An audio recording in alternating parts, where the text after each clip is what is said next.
You know, I think another thing about these salaries, and I don't know how far that is true, that managing directors of Nigerian banks are buying private jets and stuff like that. But from what we are reading, based on the media report that we're having, I believe that it makes no sense actually for any of the banks to buy a private jet. I mean, because I think the capital base, these are people's money.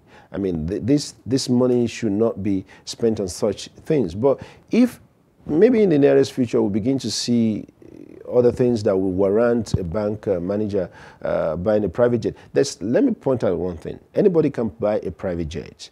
If you go to the bank, you take your money, or you have investment elsewhere, we don't know how these people got their money to buy the private jet. That must be cleared. I mean, we have to wait until the investigation is completed. All these things are just media report. I just want to believe that if any of these bank directors have invested its money, or his or her money somewhere, and he has enough to buy the private jet, the investigation will prove that. So I want us to be cautious about that. These are just what we have read. The investigation is ongoing. And I want us to see how EFCC and the police and those people involved will come out with their reports, that we all have to see that this is a well done job.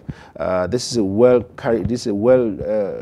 researched or well investigated report. And then we'll begin to see that if the judges will come out and say, look, you are guilty of any of these things, then they will be punished accordingly. But I just believe that so far we have seen recklessness in the way some of these banks are being managed. We have seen that clearly, and we should be able to guide against that in the nearest future.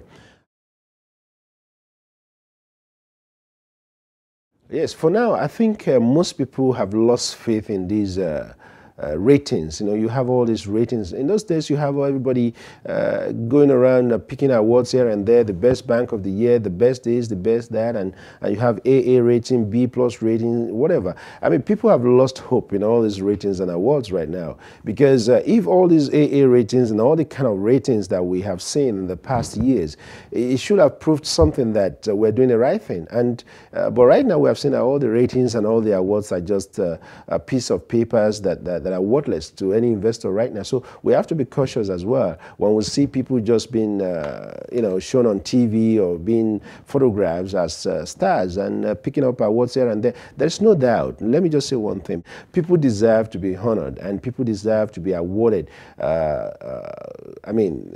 People deserve to be given awards when they deserve it, or when they have performed extraordinarily well. But what we are seeing right now, with some of these bank directors, I think most customers, most investors will not be happy just seeing that this is a bank that was given a kind of rating some few years ago or a few months ago, and now we have seen that the bank is bankrupt. Most of the banks are bankrupt, especially those that have been declared not worth being called the banks they call themselves. You know, but that notwithstanding, we have good bankers in Nigeria. We have brilliant people in the banking industry. We have good banking organizations as well. They're doing very well, and we have to see that those ones that have been confirmed to be excellent or to be doing well in the market have to be trusted as well. And while those ones that are being sanitized will come up to become better banks in the future,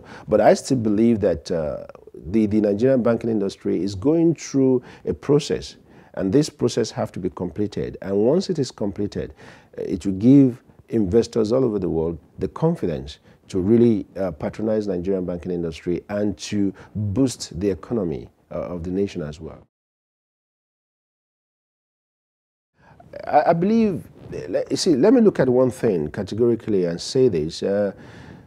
Maybe, this is just my own opinion to look at it, that it seems the Central Bank of Nigeria, there's a problem within the organization itself, because there are people that are supposed to have been monitoring all these banks in Nigeria. And it seems somebody somewhere has not done his job well. And if somebody somewhere has not done his job well, we have to find out who are those people that have brought us into this mess. And that means Governor Lamido Sanusi has to see something, look within the system itself, and cleanse that kind of, the same cleansing that is going on in the banking industry has to be done, has to be carried out in the Central Bank of Nigeria itself. There should be reorganization. There should be people that should be held responsible for this kind of mess that we find ourselves, because it is not just that the bankers are just messing around with the people's money, but some people have messed around with their own job, not supervising it, not giving the accurate report they're supposed to have given. So within the Central Bank of Nigeria itself, there should be a kind of reorganization. There should be a kind of cleansing that must be done. There's a mess in that system, and we have to look into where is this mess coming from, and then we have to find a way to clear it. And I think this is another thing that Governor Lamido Sanusi of Central Bank of Nigeria has to do. He has to look into this, and not just only the bankers that have messed up the whole system.